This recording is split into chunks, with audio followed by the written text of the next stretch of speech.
Andrés Murray. Día primero. El llamado de Dios a la santidad.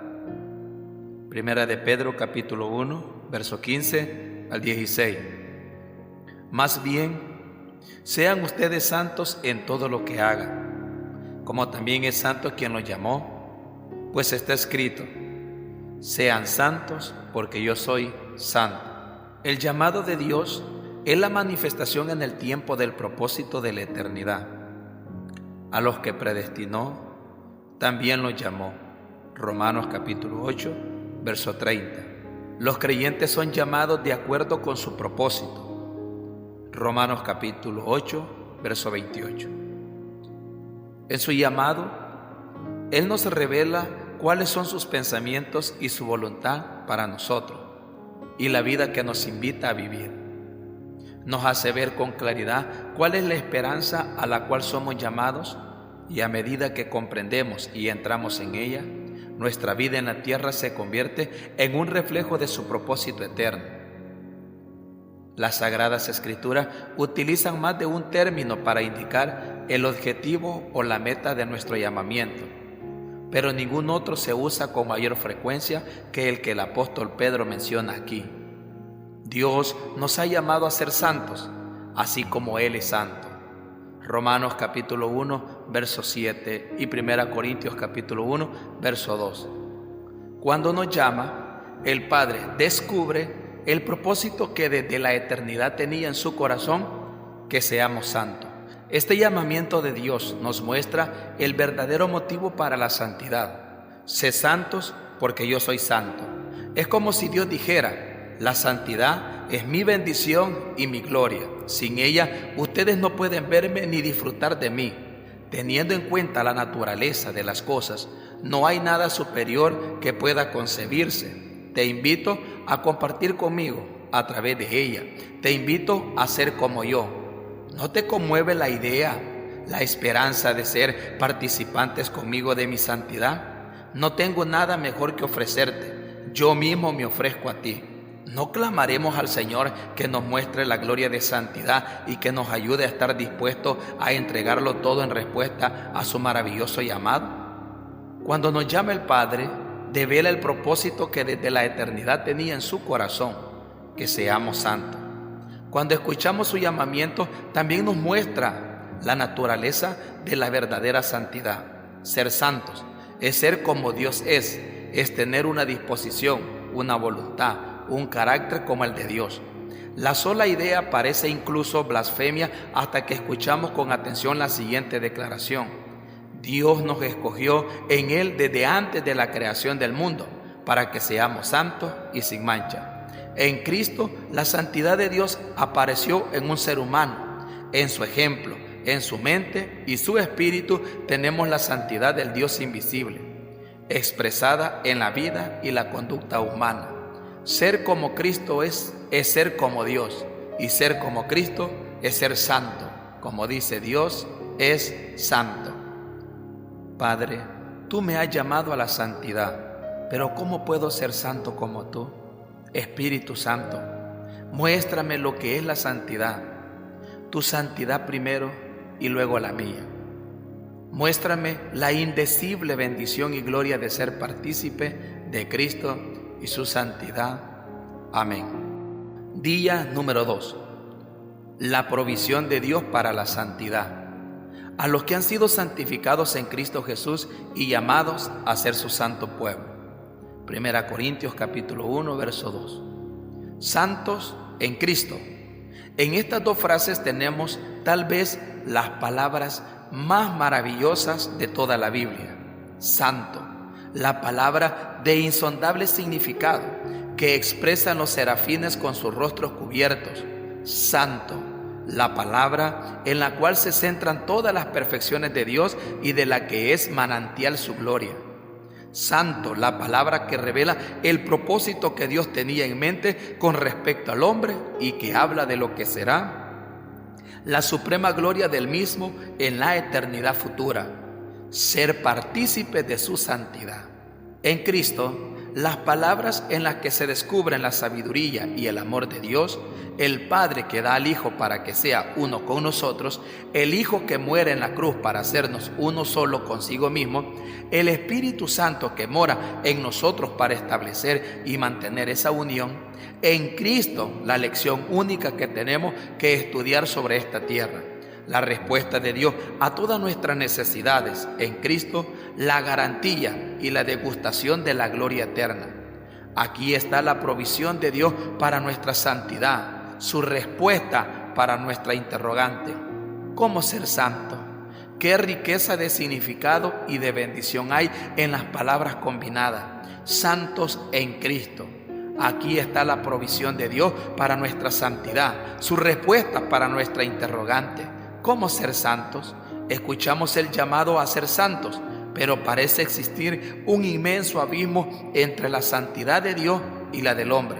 En Cristo está el puente que cruza dicho abismo. Mejor aún, su plenitud lo ha llenado. En Cristo, Dios y el hombre se encuentran. La santidad de Dios nos ha hallado y nos ha hecho suyos. Aquí está la respuesta al ansioso clamor y a los anhelos del corazón de los millares de almas sedientas que han creído en Jesús y todavía no saben cómo ser santas. Aquí tienen la respuesta de Dios: usted es santo en Cristo Jesús. Si usted recibe estas divinas palabras y las cree, la luz divina brillará en su corazón y lo llenará con gozo, y el amor divino estará en capacidad de decir: ahora lo veo claro, soy santo en Cristo Jesús. Oremos. Santo Señor, que tu voz se escuche en las profundidades de mi ser con un poder del cual no es posible escapar. Sé santo, revélame tu santidad y mi pecaminosidad. Llévame a aceptar a Jesús como mi santificación, a morar en Él como mi vida y mi poder para hacer lo que tú quieres que yo sea, santo en Cristo Jesús. Día número 3. La santidad y la creación. Génesis capítulo 2, verso 3 nos dice así: Dios bendijo el séptimo día y lo santificó, porque en ese día descansó de toda su obra creadora.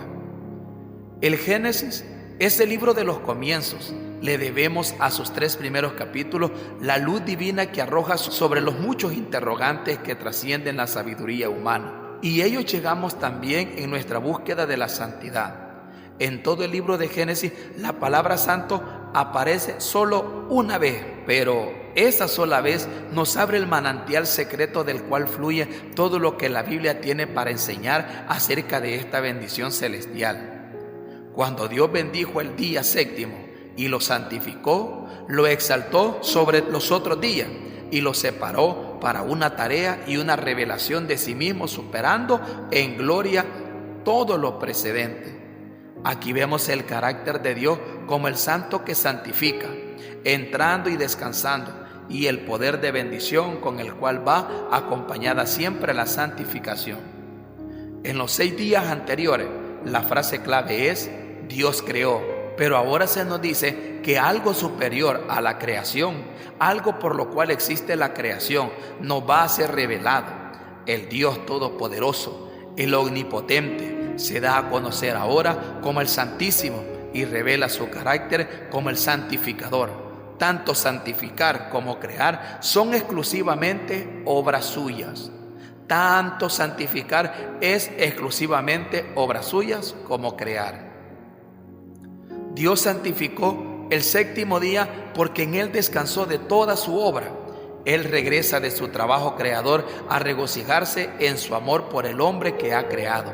La presencia de Dios revelándose a sí mismo, entrando y tomando posesión, es lo que constituye la verdadera santidad. Al morar en los cielos, en su templo sobre la tierra, en su amado Hijo, en la persona del creyente mediante el Espíritu Santo, siempre encontramos que esa santidad no es algo que el ser humano es o hace, sino algo que está donde Dios está. Dicho de la mejor manera, al lugar donde Dios entra para descansar, ese lugar es santificado. Y así descubrimos que a medida que entramos en la quietud del Shabbat de perfecta confianza en Dios, Él viene para santificar su sábado al alma en donde Él habita y descansa y santifica. Oremos. Bendito Señor y Dios, yo te adoro como el Creador y el Santificador. Ayúdame a comprender cómo puedo lograr la bendición de la santidad. Que mi corazón sea tu lugar de descanso. En quietud, confianza y fe descansaré en ti, creyendo que tú lo haces todo en mi vida. Amén. Día 4. La santidad y la revelación. Éxodo capítulo 3, versos 4 y 5. Cuando el Señor vio que Moisés se acercaba a mirar, lo llamó desde la zarza. Moisés, Moisés, aquí me tienes, respondió. No te acerques más, le dijo Dios, quita las sandalias porque estás pisando tierra santa. ¿Y por qué era tierra santa?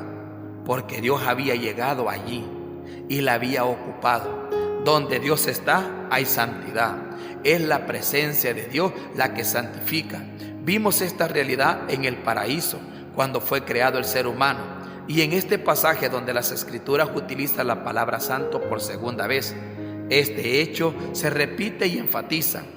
En la zarza ardiente, Dios se hace conocer como el Dios que habita en medio del fuego. Y esa relación entre el fuego y la santidad divina se menciona frecuentemente en las Escrituras. La naturaleza del fuego es tanto benéfica como destructiva. El sol puede dar vida y fruto, o puede abrasar hasta causar la muerte. Todo depende de ocupar la posición correcta ante Él. Lo mismo ocurre en todo lugar cuando Dios el Santísimo se revela a sí mismo. Encontramos que la santidad divina es juicio contra el pecado, destruyendo al pecador que permanece en Él. Y es misericordia a liberar a su pueblo del pecado. El juicio y la misericordia siempre van juntos. El fuego es la energía más espiritual y poderosa. Lo que consume, lo que transforma de acuerdo con su propia naturaleza espiritual, desechando en la forma de humo y ceniza lo que no puede ser asimilado. Donde Dios está, hay santidad. Es la presencia de Dios la que santifica. Dios había revelado su cercanía y amistad con Abraham y los patriarcas. Luego fue dada la ley, el pecado se hizo manifiesto y la distancia y la lejanía de Dios se haría sentir para que el ser humano, al conocer su pecaminosidad, conociera también a Dios y anhelara ser santo como Él. Dios se acerca a nosotros y no obstante se mantiene a distancia. El ser humano debe retroceder. La primera impresión que la santidad de Dios produce es de temor y asombro. El sentir de pecado y su incompatibilidad con la presencia divina es el fundamento del verdadero conocimiento o de la adoración a Dios. Las sandalias representan nuestra comunión y nuestro amor por el mundo. Para estar en terreno santo, todo esto tiene que desecharse. Es con pies desnudos y desprovistos de cualquier cobertura que el ser humano debe postrarse ante Dios. La carencia de la actitud para acercarnos o para tener cualquier trato con el Dios Santo es la primera lección que tenemos que aprender si hemos de participar de su santidad. Oremos. Dios Santo, veo que tú habitas en el fuego. Escucho tu voz diciéndome que quite el calzado de mis pies y mi alma ha tenido temor de mirarte a ti, el Santo. No obstante, tengo que verte. Señor, que el fuego consuma todo lo que no es santo en mí. Amén. Día 5. La santidad y la redención. Conságrame todo primogénito varón, dice Éxodo capítulo 13, verso 2. En la zarza ardiendo vemos la inauguración de un nuevo periodo en la revelación de Dios, el periodo de la redención. En el capítulo 12 del libro de Éxodo tenemos la Pascua, la primera manifestación de lo que la redención, y en este pasaje donde se comienza a usar con más frecuencia la palabra santo. En la fiesta de los panes sin levadura tenemos el simbolismo de desechar lo viejo y acoger lo nuevo. a lo cual nos lleva a la redención mediante la sangre. Tan pronto como el pueblo fue redimido de Egipto, la primera palabra de Dios para ellos fue: conságrame, santifícame, todo primogénito varón. La palabra revela que la propiedad es una de las ideas centrales tanto en la redención como en la santificación, que es el vínculo que las une. Y aunque aquí la palabra se aplica solo a los primogénitos, ellos se consideran como tipo de la totalidad del pueblo, y así como santificados los primogénitos y después los sacerdotes en su lugar, como tipo o modelo de lo que todo el pueblo debe ser como Él, especial tesoro de Dios y como una nación santa. En una serie de hechos prodigiosos, Dios demostró ser Él mismo, el conquistador de los mismos enemigos de Israel, y luego, mediante la sangre del Cordero en las puertas de sus casas, les enseña lo que es la redención, no solamente de un opresor injusto aquí sobre la tierra, sino también del justo juicio que sus pecados merecían. La Pascua tiene también el propósito de ser transición de lo visible y temporal a lo invisible y espiritual, y de mostrarle a Dios liberándolos tanto de la casa de servidumbre como del ángel destructor. Y habiéndolos redimido, les dice que ahora son su propiedad durante su estadía en el Sinaí y en su travesía por el desierto. Se les enfatiza continuamente que ellos son el pueblo del Señor, que los santificará para sí mismo porque Él es santo. El propósito de la redención es la posesión en hacerlo semejante a Él, quien es todo santidad. Debo morar en la clara y total experiencia de un ser redimido y de ser como tal propiedad y posesión de Dios. Solo la redención lleva a la santidad. Si estoy procurando ser santo, debo morar en la clara y total experiencia de ser un redimido y de ser como tal propiedad y posesión de Dios. Se mira con frecuencia la redención por el aspecto negativo de ser liberado de alguien y de algo. La gloria real es el elemento positivo de ser redimidos para Jesús. Oremos. Oh Dios, me postro delante de ti y te adoro en profunda humildad. Confieso con vergüenza que por mucho tiempo te busqué más como el Redentor que como el Santo. Te alabo por el Señor Jesús, mi redención y santificación, y por hacerme uno con Él. Amén.